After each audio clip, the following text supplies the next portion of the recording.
Unsolved. JonBenet Ramsey's killer. Here's a photograph of JonBenet's killer taken in 1974 when he was in high school. And he's probably the one that left the high-tech boot prints in the wine cellar.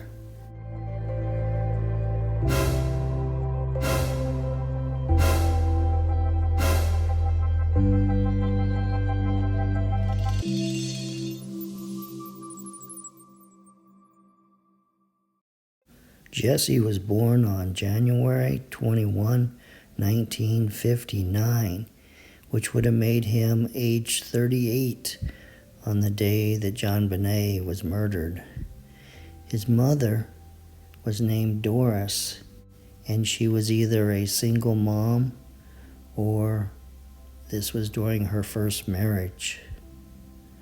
But 3 years later, Doris met William, and they married in 1962. It was Jesse's mother's second marriage and William's first marriage. So Jesse had a stepfather, and on March 12, 1965, he had a younger sister named Jill.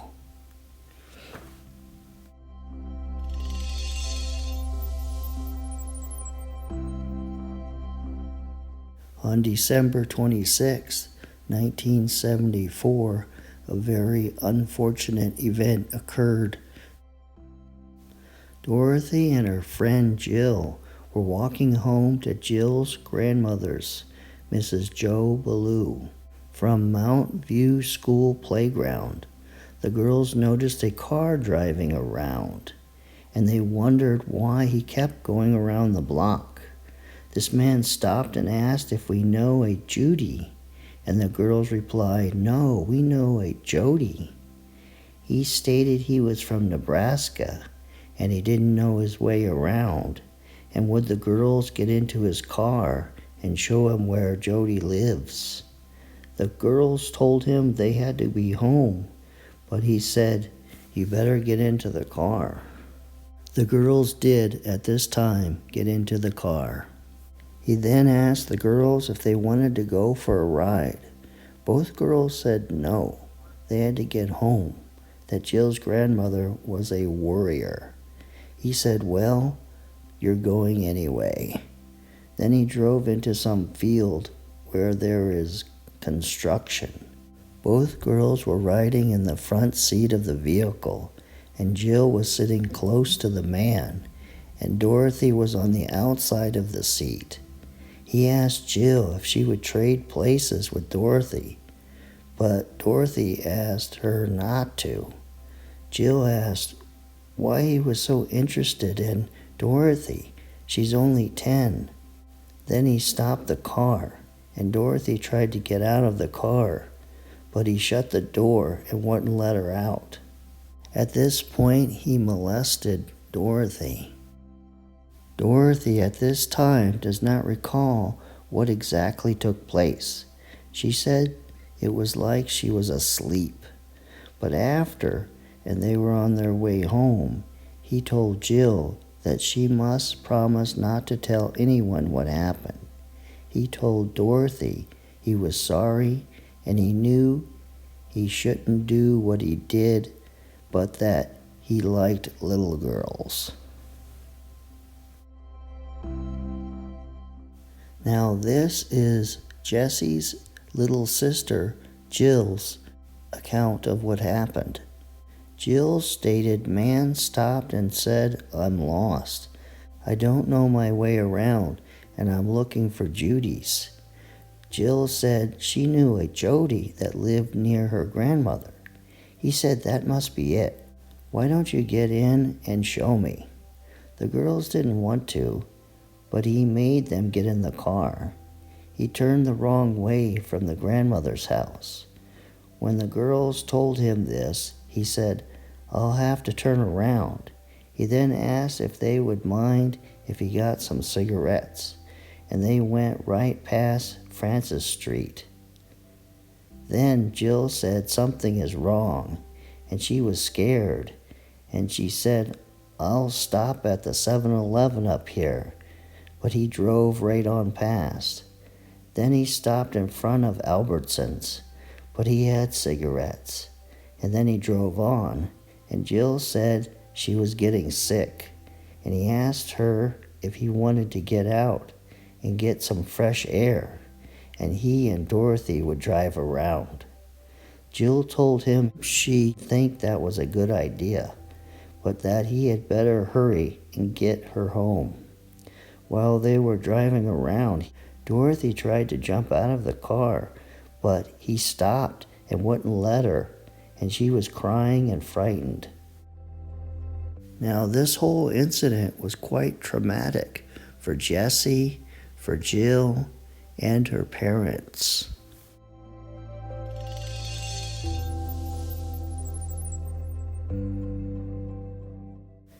In 1966, a 38-year-old Indianapolis mother of 7 was convicted of first-degree murder in the torture slaying of Sylvia Likens, a 16-year-old boarder in her home. Found guilty of lesser charges were the woman's accomplices, her own teenage son and daughter, and 2 neighborhood youths. The facts of the case are so horrendous as to seem unreal. What had happened was they took the girl to the basement and tied her up and tortured her over several days until she was dead. Now, Jessie's mother, who was going by her middle name, Janet, was trying to alleviate the trauma of what happened to her daughter Jill, and she wrote a play called Hey Ruby about this 1966 incident. In her play, the victim is teased and tortured and finally scolded to death. Passively, she lets herself be abused. Staring blankly into space, the girl says, "I think my feelings have gone to sleep."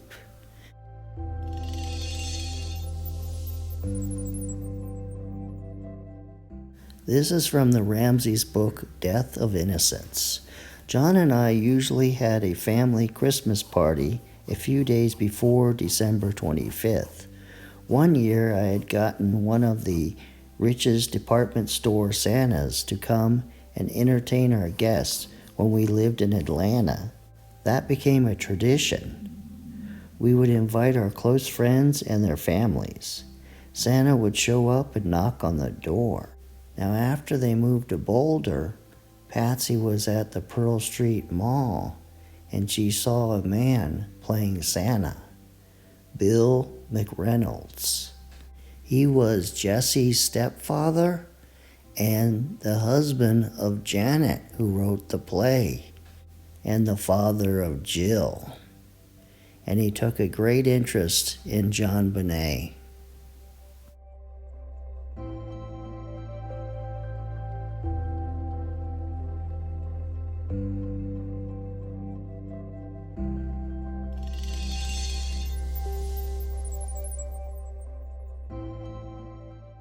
I had not planned to have a family Christmas party in 1996, but Bill McReynolds called me on the 20th. He told me that Charles Corot and his On the Road television program were going to be in Boulder and would be filming him as Santa. Bill wanted to include our party in the filming, if possible, and he strongly encouraged me to have the event. I agreed. After all, the children would love the excitement of the TV cameras. Editor's note, Bill McReynolds later told Patsy that the television show wasn't going to go through like he thought. On December 23rd, 31 people arrived for the party, and 2 of those people were Santa and his wife, Janet. Did Janet take one of Patsy's notepads? This is from Detective Steve Thomas's book. Detective Goshage and I felt there were a lot of loose ends with Santa Bill. Anything else you want to tell us? Anything else we're going to find out? He floored us. When his own daughter was 10 years old, she and another girl were kidnapped, and the girl was molested before both girls were released. When did that happen? He didn't remember. It was so long ago, about 25 years. Gosh has called McReynolds' daughter, who corroborated his alibi and confirmed the kidnapping episode when she was a child. Gosh has got a police report on the abduction, read it, and slammed the papers down on his desk.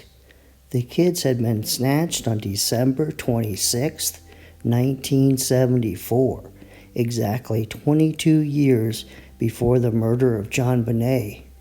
McReynolds had not told us that.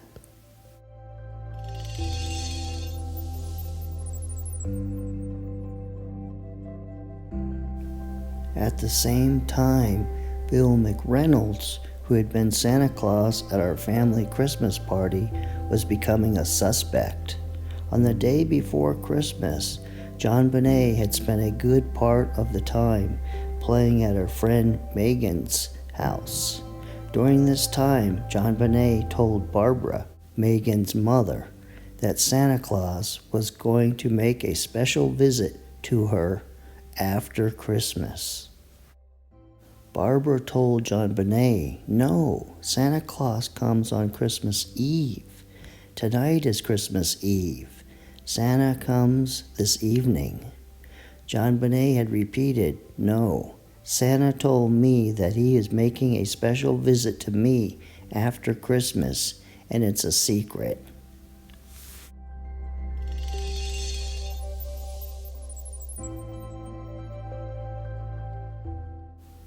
On Christmas night, Jesse McReynolds entered the Ramsey's house with Patsy's notepad in hand. He tore out the 3-page ransom note and placed it on the spiral staircase for John Ramsey to find in the morning. And then he went up to JonBenet's bedroom and picked up JonBenet and told her about Santa's secret. And he carried her downstairs to the basement, and she screamed. And then he tied her up and strangled her with the garrote, then smashed her in the head, and then wrapped her in the white blanket and put her in the wine cellar. And then he left. And he had learned all the information about the Ramsey's house from his mother and possibly his father.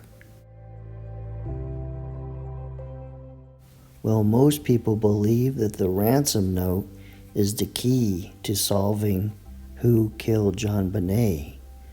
Who wrote this ransom note with the little A's that are all kind of different in a unique style? And then the T's that kind of curve over at the bottom with the tail, I guess. If only we had a writing sample to compare with the ransom note. Well, we do. Remember the marriage certificate? We have Bill McReynolds writing, and we have Janet. Well, looking at this, Janet does write an A in a very unusual way, very much like the ransom note. And then look at the capital J, like in John. And look at her strange F's on Bluffton, Arkansas. They're almost like a T. They're just missing the top part of the F. And then look at this here. Look at the B, how it looks like a 13 to me. It's like slash down and then a 3. Sometimes it's connected and sometimes there's a little gap there. And here's more of Janet's writing with that capital J like the ransom note, the B that's kind of like a 13, a slash down, and a 3, the funny little A's, the W with a little slash kind of at the end. Her eyes, sometimes she puts the dot kind of way up, and then in Springfield, she has that funny F again. So should we take a look at the letters compared to the ransom note? Here's the A, and you can compare that to the A in the ransom note. And then the funny F, except now it has that top line on the F. And then here's an H, and there's the and hence, the H. And then here's the last page of the ransom note with the word John written 3 times and Janet's J. And then here's the T, comparing that to fat cat and that. And then here we can see the letter B, and you can see it's just like the 13, but the line is closer to the 3 in SBTC. And then it says the good Southern common sense of yours. Well, Janet was from the South in Arkansas. And here's her capital T, and then her little R, like in watching over your daughter. See those 3 R's? And then a C, like in call you. And Janet's double O's in school, if they kind of look like the zeros in the ransom amount, the, as I call them, cartoon zeros. And then if you look at this, look at how far she spaces her words out, just like the ransom note.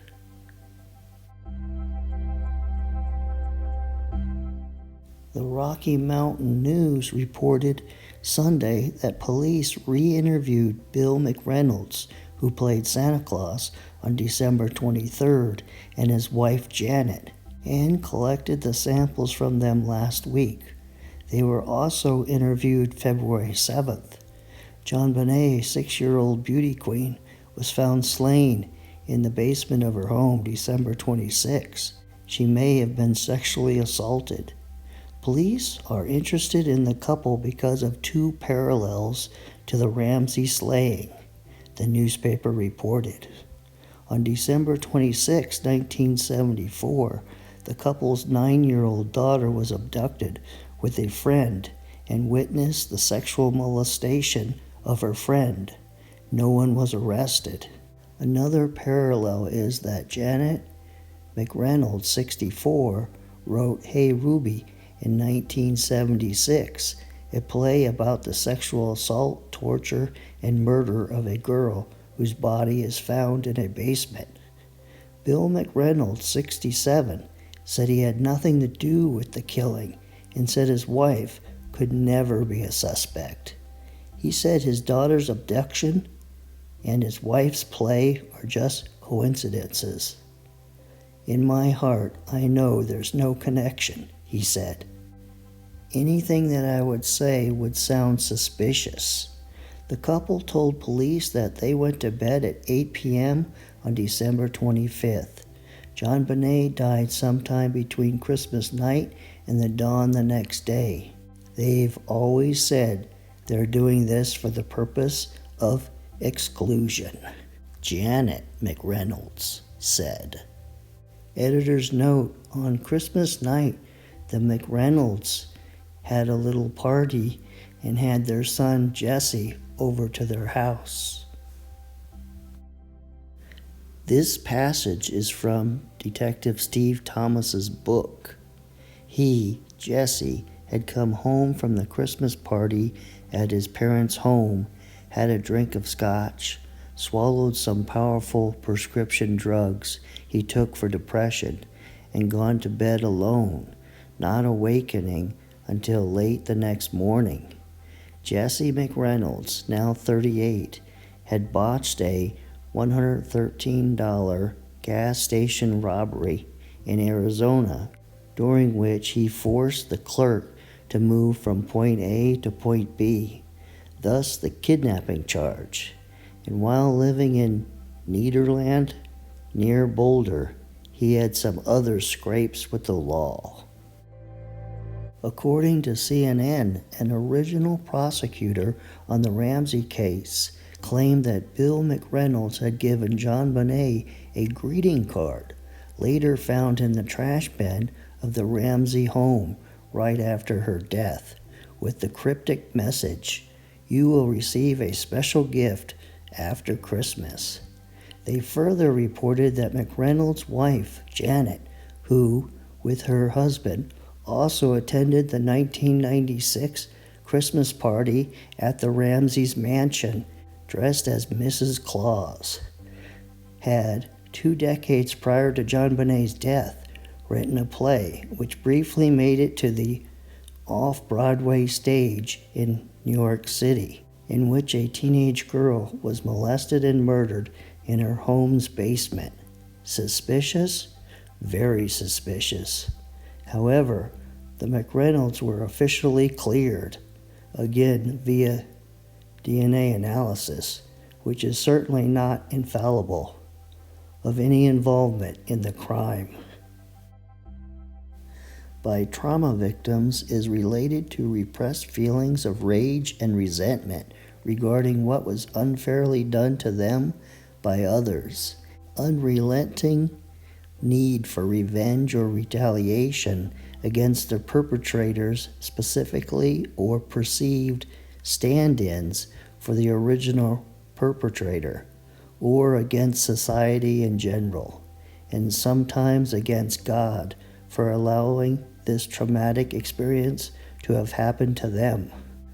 Might the McReynolds together, or Bill or Janet separately, have harbored such toxic resentment, directing it at John Ramsey and his family?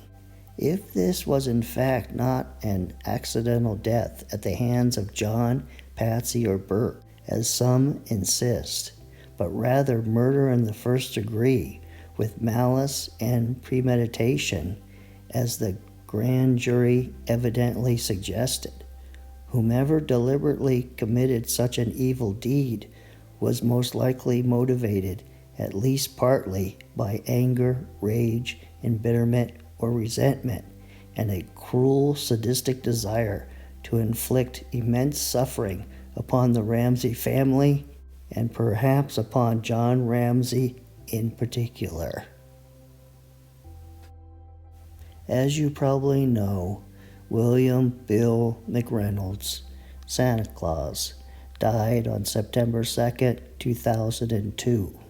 But what you might not know is Doris Janet McReynolds died on November 26, 2016 in Eugene, Oregon.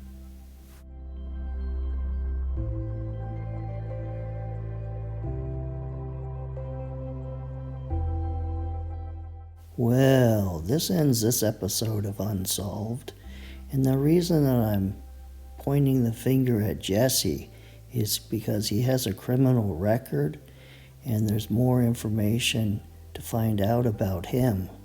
So I might follow up with another episode with him. So I'll see you next weekend.